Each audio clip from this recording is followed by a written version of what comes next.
Hi, I'm Chris. I'm an editor and a Blackmagic certified master trainer. And today we're going to look at multi-camera editing in DaVinci-Resolve. So first of all, I need to restore a project archive which has the project and all of the media associated with it. So I'm going to right click in an empty area of the project manager and choose the Restore Project Archive option. If you now navigate to where you have downloaded your multicamera.dra file and then choose Open, the project manager will restore the project and also link the media in the archive. Simply double click the project to open it in Resolve. So we're going to do two multi-camera editing exercises. The first is going to be a simple 2-camera interview. The second will be a full-on 8-camera music video shoot. The first thing we need to do though is to synchronize the footage and make a special multi-camera clip.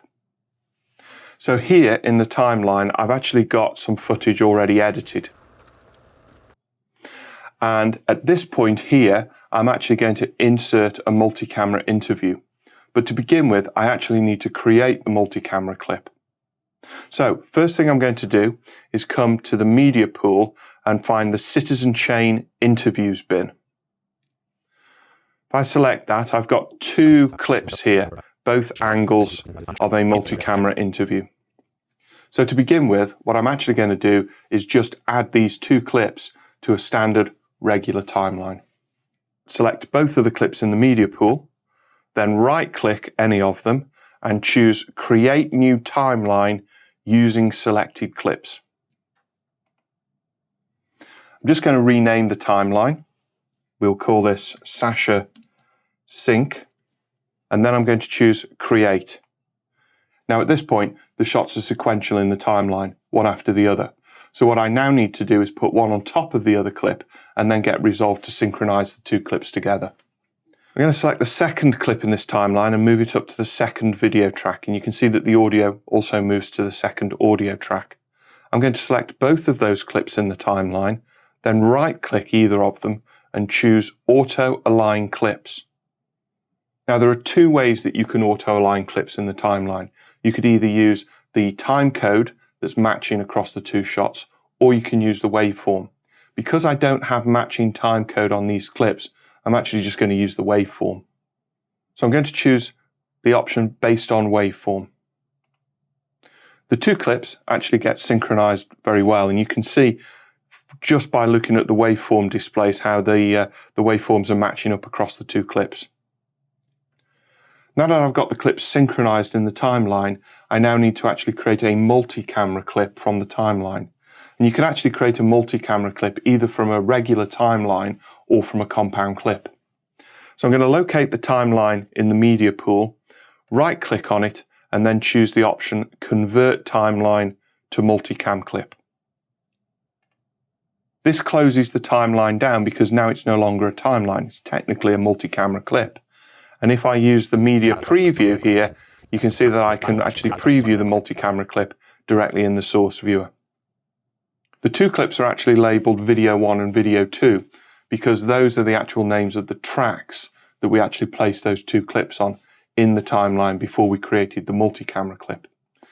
Now that I've got the clip synchronized, I'm going to open it in the source viewer by double clicking it, and then I just simply mark the range of the clip that I need, just like any other regular clip. And the name Citizen Chain, is there?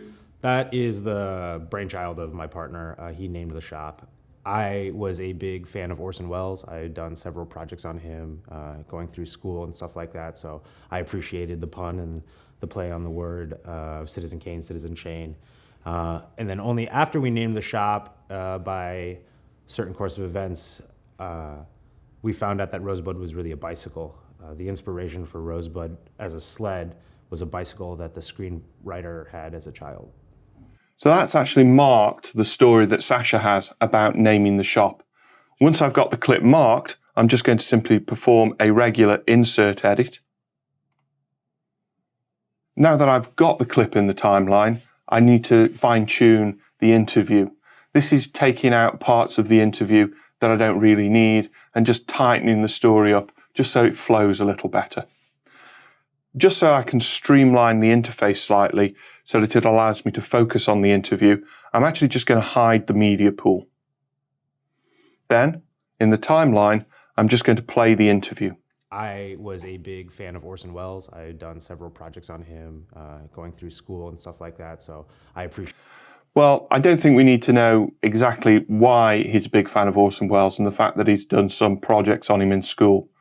Just the fact that he's a big fan of Orson Welles, I think, is more than enough. So let's take some of this interview out. I was a big fan of Orson Welles. That's the beginning of his next line. I'm going to go to my blade edit mode by pressing B on my keyboard, come down to the timeline and click to make an edit point. I had done several projects on him, going through school and stuff like that, so I appreciate you. So now I'm finding the beginning of the next phrase where he says so, and again, I'll use the blade edit mode to add the edit point. Going into selection edit mode to select that, pressing Shift backspace in order to perform a ripple delete.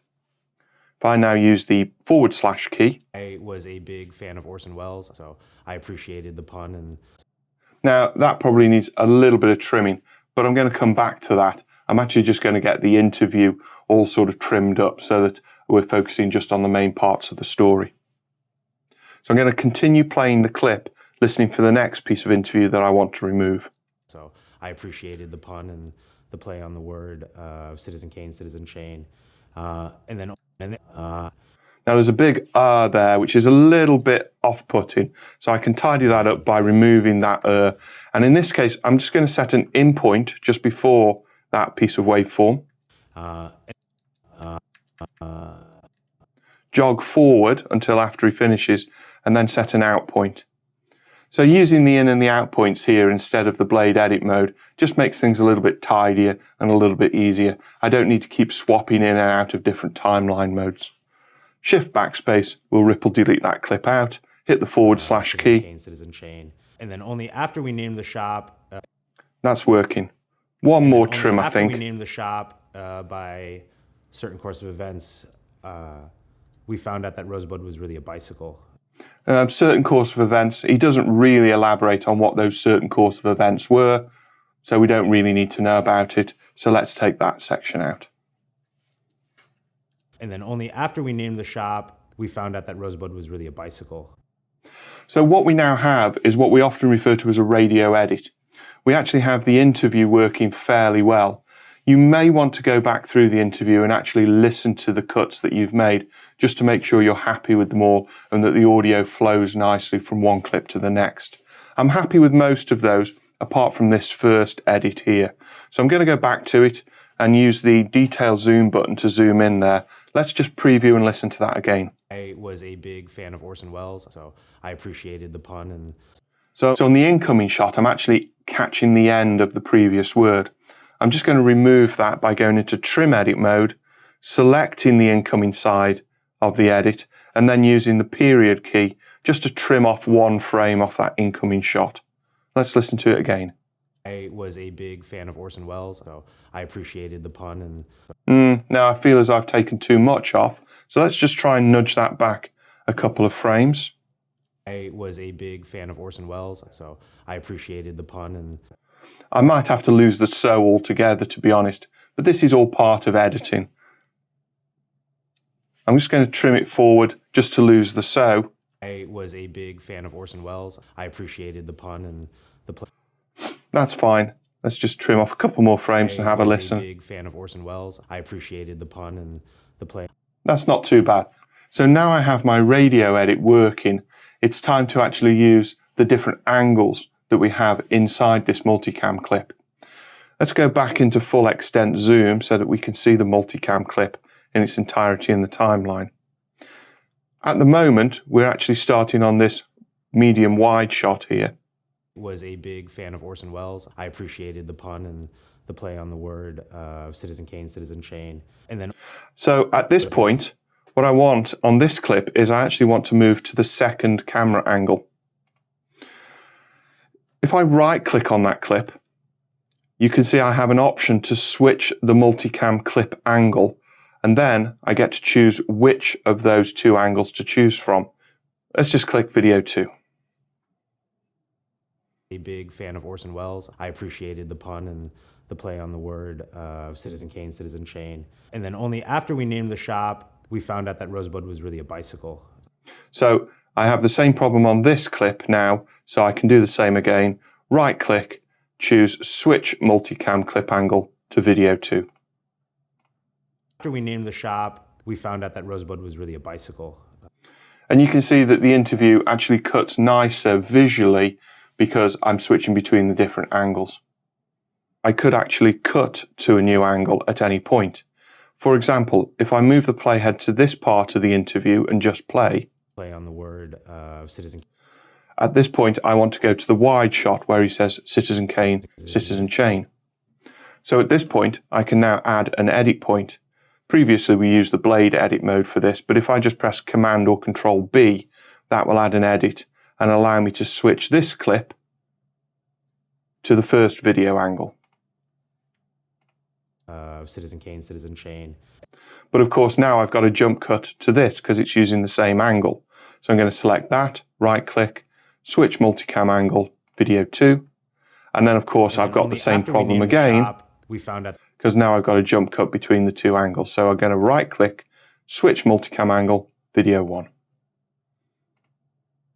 I was a big fan of Orson Welles. I appreciated the pun and the play on the word of Citizen Kane, Citizen Shane. And then only after we named the shop, we found out that Rosebud was really a bicycle.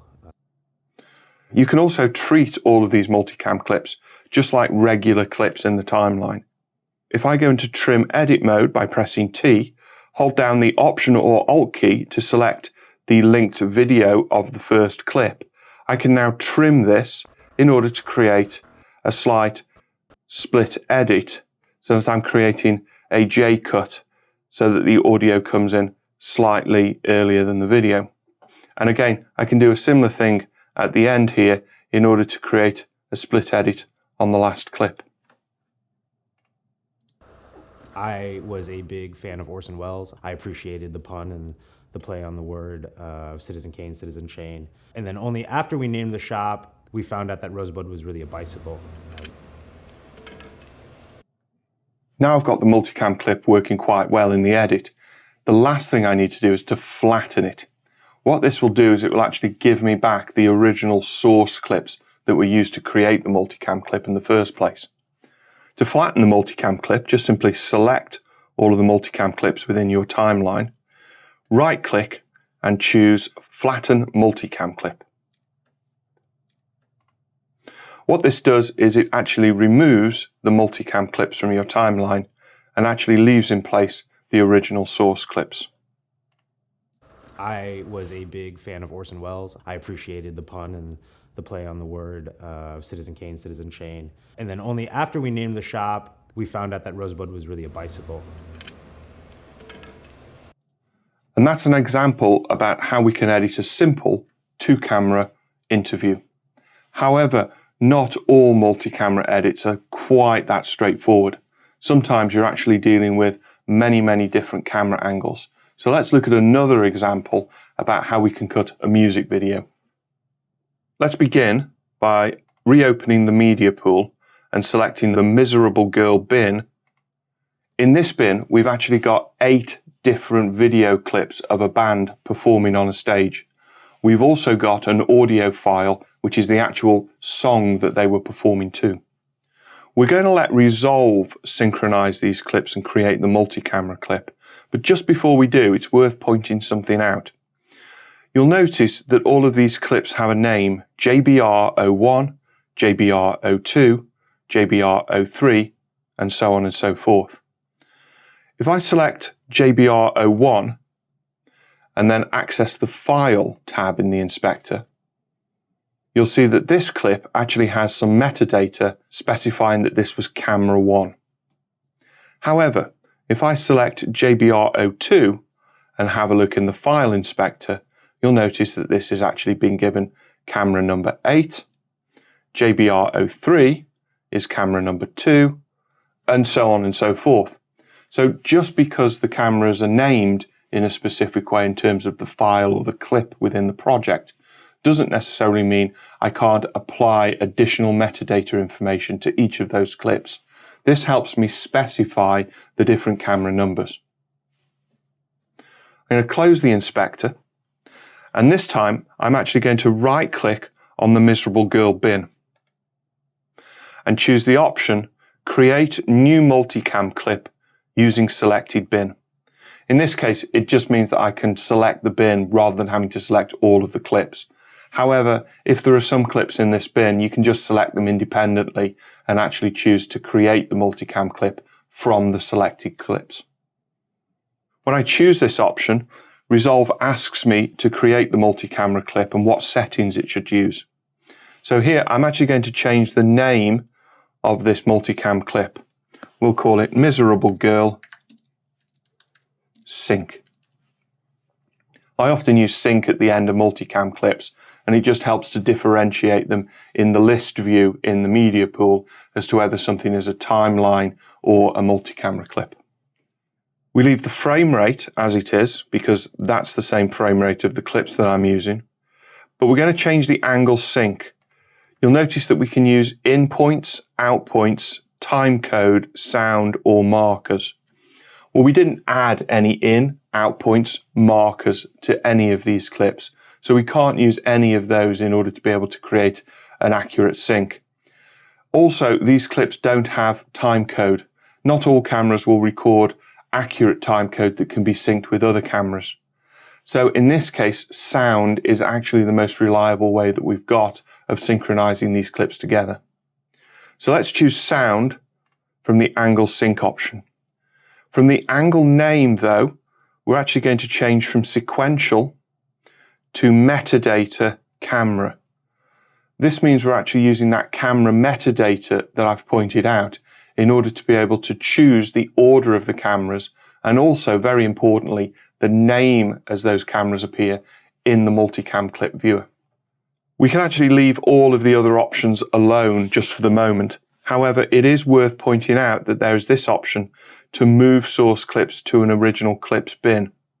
Sometimes you don't want the source clips to be moved to another bin, so it's always worth just thinking about whether you need that option on or off.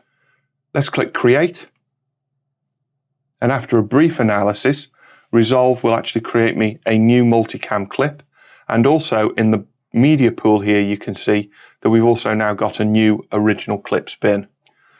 Double click the multicam clip to open it into the source viewer, and now we can do a quick sanity check to see if all of these angles are in sync.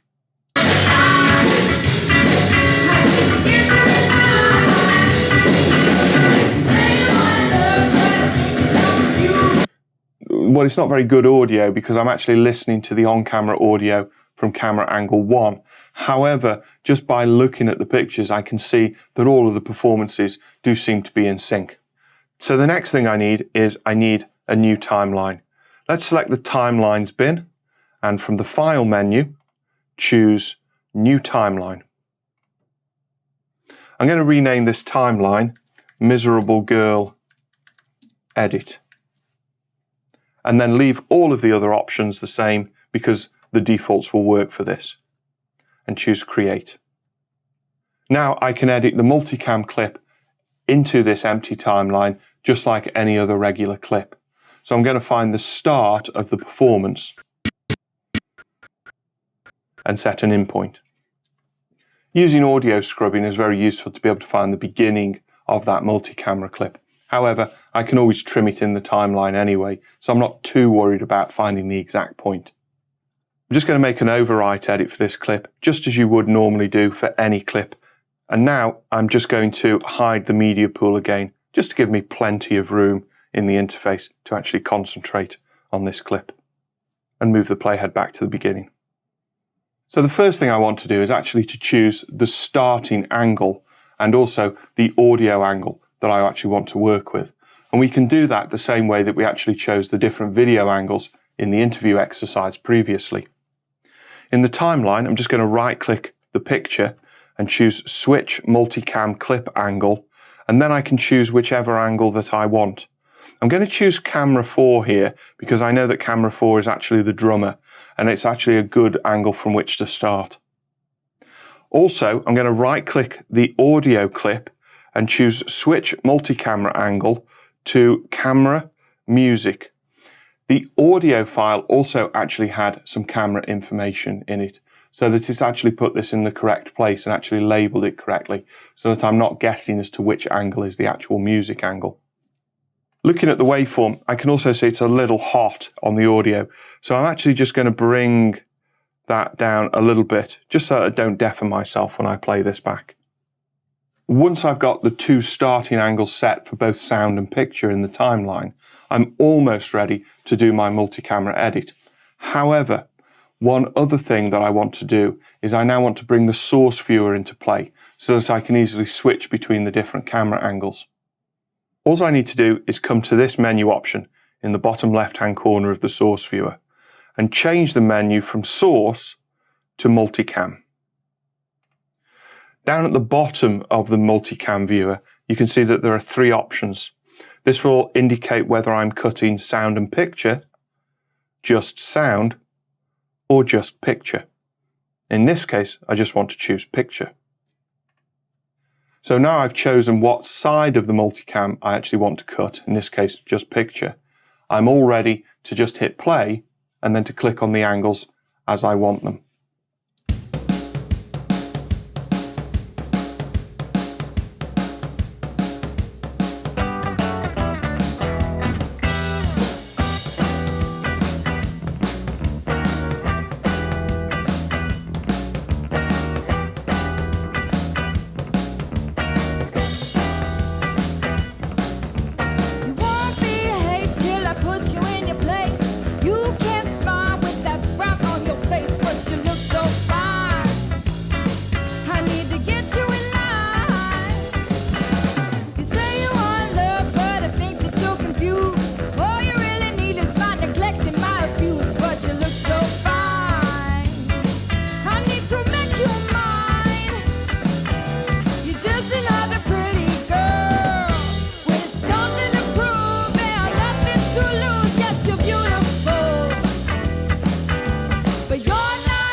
So there we have it. I've gone from the beginning of the music video to the end, just simply clicking on the different angles that I want as I want them. Now, at this point, you might think, well, the job is done. However, as I was going through that and cutting between the different angles, there were a few cuts that I wasn't quite happy with. So this is another important part of multi-camera editing. Whilst you could possibly go through that music video and cut it in real time and be happy with the results when you finished, simply think of this as a rough cut. This isn't live television after all. It means that we can always go back and we can always make changes. Now this means that whoever's watching this at the end doesn't necessarily need to see the creative decisions that you've actually gone through to achieve the end result. Let's go back through this multicam clip and let's see if there's any changes that we can make.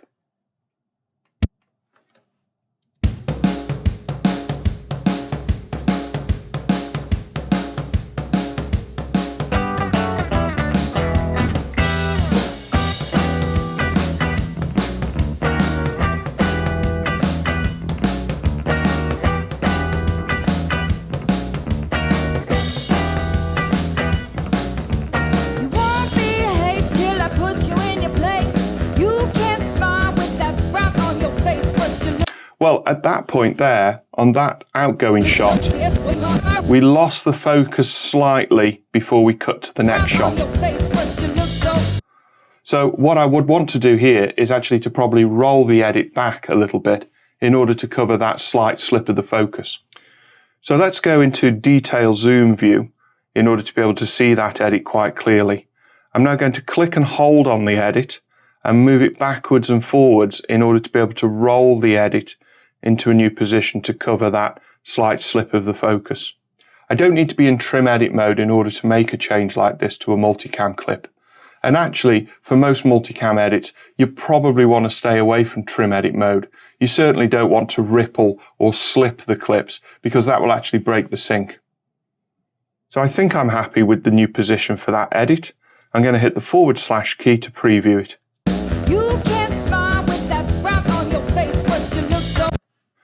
Now that works, and I'm happy that I've just covered up that slight slip of the focus. However, this wide shot of the singer actually now stays on for a little bit too long. So what I might want to do is actually cut to a different angle. I'm just going to play through the clip until I find the point where I want to cut. Well, it would probably be useful to actually cut to the drummer at this point here, because there's a cymbal smash. So with the playhead actually parked on the frame where I want to make the cut, I'm now going to come up to the multicam source viewer, and you'll notice when I bring my mouse over the clip in the source viewer for the appropriate angle, it actually gives me a little razor blade icon to indicate that I'm going to cut. If I now click on that clip, you'll now notice that I've now got a new cut within that existing multicam clip.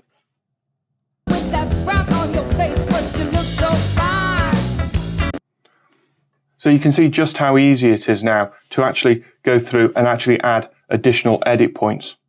However, looking at the timeline now, I've noticed that the following clip is actually the same drummer shot.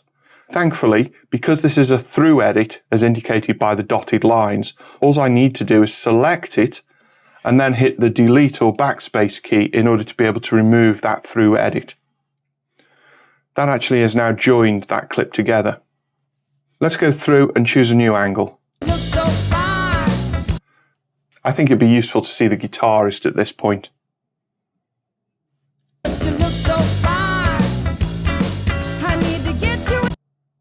And I think we should go back to the singer as well for that second line. Let's choose camera angle 2.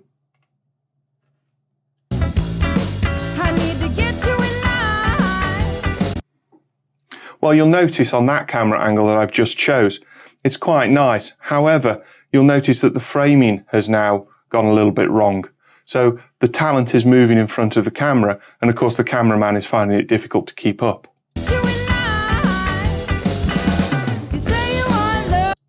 Of course, I could actually cover that with another shot, but the other thing that you can do with multi-camera clips is you can actually switch between the different angles. And that's just as easy to do as making a cut. I'm just going to park the playhead over the multicam angle that I actually want to switch.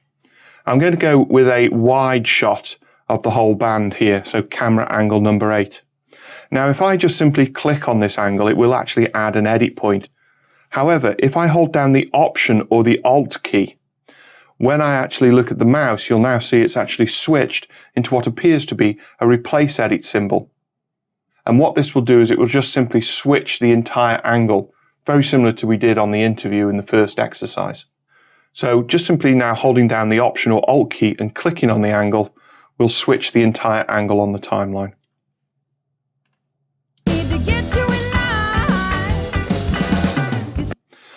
Let's go back to the drummer for that little ripple.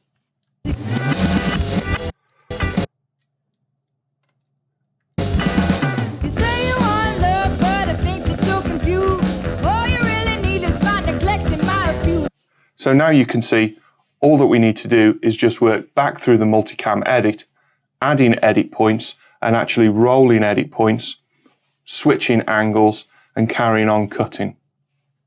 But you look so fine. I need to make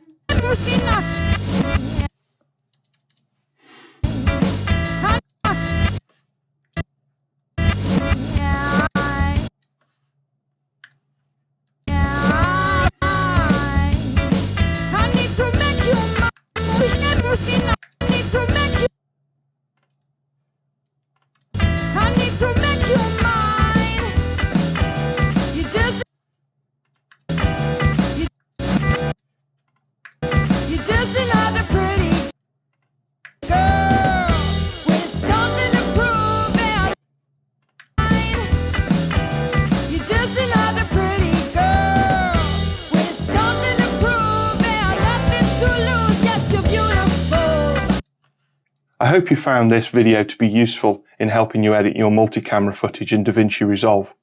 Don't forget, if you've got any further questions, you can always join us on our forum pages where questions are answered on a daily basis. And don't forget, if you look at the DaVinci Resolve product pages, there's a whole section on training where there are freely available training videos and training books for you to use. Thank you very much.